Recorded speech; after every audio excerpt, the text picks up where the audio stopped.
আল্লাহ কোরআনে কইতাছে কি আমি পৃথিবী সৃষ্টি করেছি। আল্লাহ কি দেশ বানাইছে? আমেরিকা আল্লাহ বানাইছে? বাংলাদেশ আল্লাহ বানাইছে? Bharat, Pakistan, Vietnam, Russia, Canada, France, Africa এগুলাকে আল্লাহ বানাইছে না মানুষে বানাইছে? দেশ বানাইছে মানুষে, আল্লাহ বানাইছে পৃথিবী। পৃথিবী আল্লাহ বানাইছে না? ভাষা কে বানাইছে? ভাষার মালিক কে? আল্লাহ। কিন্তু ব্যাকরণ কে আল্লাহ বানাইছে? অনেক কোরআনের ভাষা পড়বার গেলে মৌলবী ব্যাকরণ লাগবো, তাই আমি বললাম কোরআনের ভাষা পাঠাইছে আল্লাহ রসুলে। কোরআনই কইতেছে এটা সম্মানিত রসুলের বাণী, আপনি ব্যাকরণ লাগাইতেছেন। ব্যাকরণ তো মাইনছের, ব্যাকরণ রসুলের। আল্লাহ ব্যাকরণ দিয়া কোরআন পাঠাইছে? ব্যাকরণ তো হাজ্জাজ বিন ইউসুফ লাগাইছে। হাজ্জাজ বিন ইউসুফ লাগাইছে ব্যাকরণ। আল্লাহ ভাষা দিছে, ভাষা আল্লাহর, ব্যাকরণ মানুষের সৃষ্টি। তো আগে বুঝেন আপনি কিসের মালিক। আপনি কোনো জিনিসের মালিক না। বিশ্বাস করেন আপনি কোনো মানুষ কোনো জিনিসের মালিক না, শুধু একটি জিনিসের আমানতদার, সেইটা হচ্ছে এই নফসের মন। এই মনের আমানতদার হচ্ছে এই নফস। এই নফস, এই মনটার আমানতদার। এর জন্য নফস জিহাদ করে কার বিরুদ্ধে? খান্নাসের বিরুদ্ধে। কামনার বিরুদ্ধে জিহাদ করে কে? নফসে। ওই মনটাকে পবিত্র করার জন্য ইবাদত করতে হয়। বাবা বেদম ওয়ারসি বলতেছেন ইবাদত করতে হয় মনের। দেহের কি ইবাদত করবেন? দেহ তো সবসময় তৌহিদে বাস করে মুসলমান।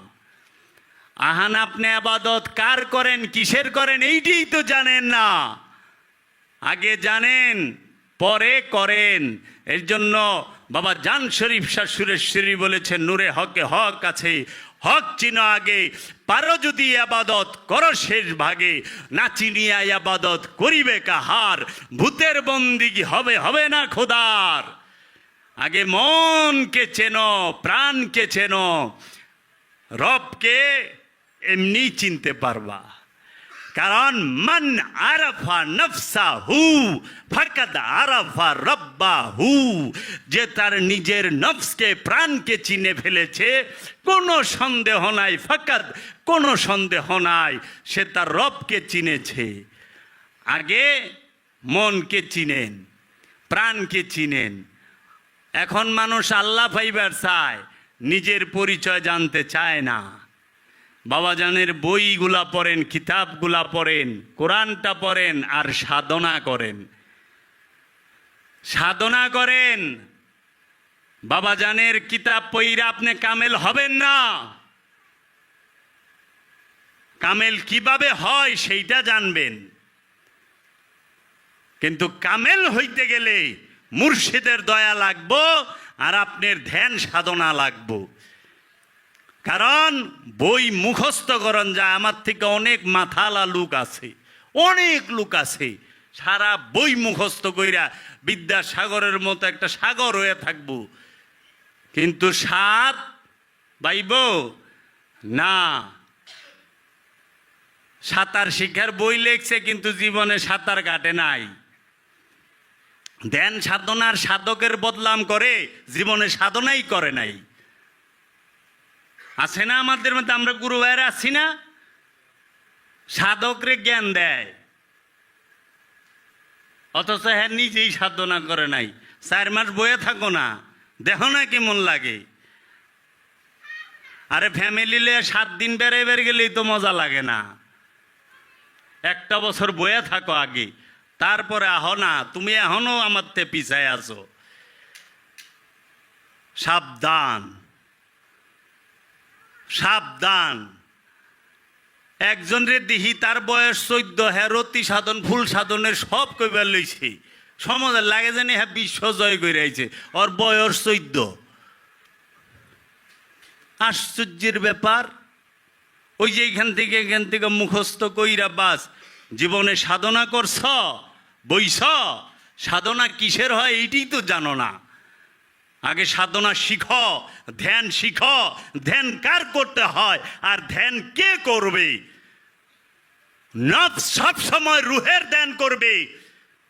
পীর সে নিজে স্বয়ং রূপ, স্বয়ং রব। প্রতিটা ওলিয়ে কামেল সে জাগ্রত রূহ, রব। এই অপবিত্র নফস, খান্নাত যুক্ত নফস, সে ওই রুহের সাধনা করে, রবের ধ্যান করে। তাহলে আগে বুঝো, এমন ভাবে কয় লাগে জানি সব দেখায় পড়ছে। ওই যে মোল্লারা যেরকম কয় না, জান্নাতি কুলবরি খাওয়াই, বাতিল খাওয়াই, বই খাইব, এখানে এইভাবে কয়। আমি যেটা জানি না আমি সেটা বলুম না, আমি যেটা করি নাই আমি সেটা বলবো না। লামা কান সম্পর্কে পোস্ট দাও, সিদরাতুল মুনতাহা চিনো কোন হানে? কোরআন তো বইলা দিছে, তুমি ধরতে পারো নাই, বুঝো নাই, এটা তোমার অজ্ঞতা। রসুল কোনোদিন মিথ্যা বলে না, রসুল গোপন করে না, তুমি গোপন করো, দান্দাওয়াজ। তুমি জানোই না। কও এমন একটা বাবা আমি সব জানি কিন্তু বলা তো যায় না, শরীয়তে মানা। আকাম কোকাম সব করবার লইছেন, এটা তো গোপন রাখেন না। আপনারা বই পড়বেন বাবা জাহাঙ্গীরের নিয়ম কানুন। বাবা জাহাঙ্গীর যে দর্শন দিছে, রু নফসের পার্থক্য বই বইরা জানবেন। আর রু নফসের পার্থক্য বই বইরা শিখবেন। আর ধ্যান কইরা রু নফসের পার্থক্য জানবেন। রু কি আর নফস কি, শয়তানের পার্থক্য, শয়তানের পরিচয় পইরা শয়তান সম্পর্কে ধারণা হইব। কিন্তু শয়তান কতখানি শক্তিশালী এইটা ধ্যানে বইলে টের পাইবেন, পড়তে সময় টের পাইবেন না।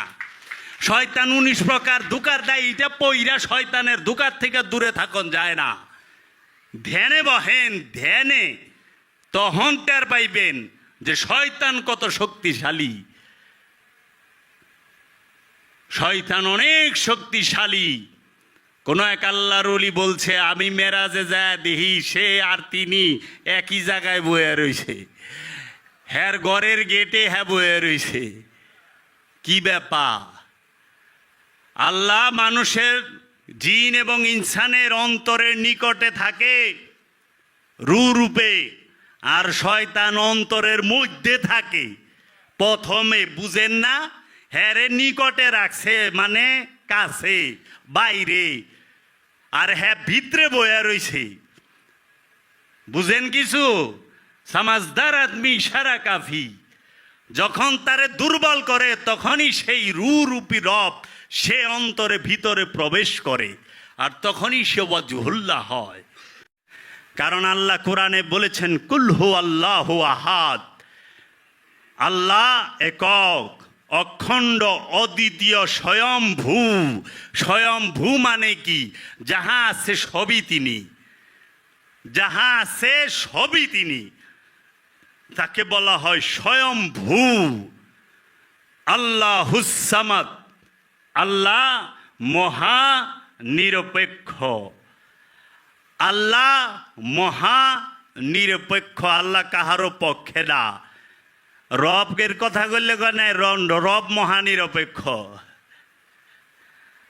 কারণ উনি তো আল্লাহু খায়রুল মাকিরিন, আল্লাহ হলো সবচেয়ে কৌশল দাতা। আল্লাহ যে রূপ তার, সেই রূপে তিনি মহানিরপেক্ষ, কিন্তু রব রূপে সে কাহার। কাহার রূপ কার? রবের, আল্লাহর না। রবের এক রূপের নাম হচ্ছে কাহার। কাহার মানে কি? ন্যায় বিচারে কঠোর। যে ন্যায় বিচারে কঠোর, তাহলে আল্লাহ বলতেছে তুমি আমার কাছে ক্ষমা চাও, আমি সঙ্গে সঙ্গে ক্ষমা করব। আমি রহমান, আমি গফুরুর রহিম। সঙ্গে সঙ্গে সেইটা আল্লাহর হক যেটা, সেইটাকে মাফ করবে। কিন্তু বান্দার হকের বেলায় আল্লাহ কাহার রূপ ধারণ করব। যখনই তুমি বান্দার হক মারবা, তখন আল্লাহ কাহার রূপ ধইরা, এই রবে কাহার রূপ ধইরা সেইটার বিচার করবে। ন্যায় বিচার হবে। ন্যায় বিচার হবে, যা অর্জন করছো তাই দেওয়া হবে, একটু কমও দেওয়া হবে না, একটু বেশিও দেওয়া হবে না। অন্যের হক মাইরা খাইছ, সম্পদ মাইরা খাইছ, এতিমরে ঠকাইছ, এতিমের সম্পদ আত্মসাৎ করছ, ভাই বোনের সম্পদ আত্মসাৎ করছ, মসজিদের জায়গা মারছ, স্কুলের জায়গা মারছ, পীরের খানকার জায়গা মারছ, পীরের বাড়ির রাস্তা বন্ধ করছ, অলির বাড়ির রাস্তা বন্ধ করছ। আল্লাহ রাব্বুল আলামিন ওইখানে কাহার রূপ ধারণ করবে, আদিল রূপ ধারণ করবে। ওই রব্বুল আলামিন কাহার রূপ ধরে ন্যায় বিচার করে দেবে। এটা বান্দার হকের বেলায়, আল্লাহর হকের বেলায় সে কাহার না, সে রহমান দয়ালু। বড় মারাত্মক, বড় মারাত্মক। রবের মায়ের, বাবা জাহাঙ্গীর বলছে আল্লাহর মায়ের, রবের মায়ের দিলেও বোঝা যায় না, রব দিলেও বোঝা যায় না, রব নিলেও বোঝা যায় না। মন দেখা ধন দেয়, দিয়া ধন দেখা মন, কাইরা নিতে কতক্ষণ, কাইরা নিতে সময় লাগে না। মন দেখা ধন দেয়, এহেনও মন। এই মনটাই হচ্ছে প্রতিটা। এই মনকে কলুষিত কইর না, অপবিত্র কইর না, এই মনটাকে পবিত্র রাখো। কারণ নফস সবসময় পবিত্র, নফস পবিত্রই, মন পবিত্র না।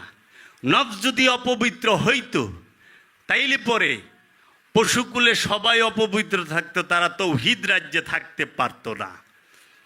এই মনকে পবিত্র করো, এই মনটাকে সঁপে দেওয়ার নামই হচ্ছে কর্জে হাসানা। ওই সূরা মায়েদায় আল্লাহ রাব্বুল আলামিন বলতেছে, আমি ইন্না কলিল্লাহে, নিশ্চয়ই আল্লাহ বলিলেন, রাব্বুল আলামিন বলিলেন, আমি তোমার সাথেই আছি, আমি তোমাদের সাথেই আছি। সেটা কোন সময়? যখন তুমি সালাত কায়েম করবা, যাকাত আদায় করবা, রবের উপরে বিশ্বাস করবা, রসুলকে বিশ্বাস করবা এবং কর্জে হাসানা দিবা। যারা এই কয়টা কাজ করছে তাদের সাথে আল্লাহ আছে। সূরা মায়েদায় বলতাছে,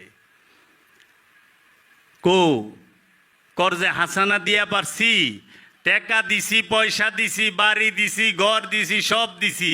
ওখানে বাউলরা কয় এই ধাতু বলে, এইটা ধরে রাখো বাবা, এইটা জমায় রাখো। জানি ধাতুর সম্পর্ক দেহের সাথে, নফসের সাথে না। নফসের ধাতু আছে? নফসের কোনো ধাতু আছে? নফসের রক্ত আছে? নফস কি এইটাই তো জানো না, কিন্তু বিশলি সাইজা বয়ে রইছ। দেহ আর নফস এক না, দেহ এক জিনিস, নফস আরেক জিনিস। দেহ থেকে নফস এবং রূহ আলাদা হইলে এই দেহ হয়ে যায় মৃত্যু, দেহের মরণ। এটা কার? মানুষের। কারণ রূহ আমার মধ্যে বীজরূপ আছে বিদায় আমি কথা বলি। নফস থাকলে সবাই কথা কয় না, আওয়াজ করে। পশুকুলের দিকে চায়া থাকেন, দেখেন সবার নফস আছে কিন্তু রূহ নাই। কোন পশুর মধ্যে রূহ নাই, শয়তানও নাই। শয়তান আর রূহ যখন যে নফসের সাথে থাকে সেই নফস কথা বলে, জবান থাকে। আর নইলে সমস্ত প্রাণীর শব্দ আছে, ভাষা নাই।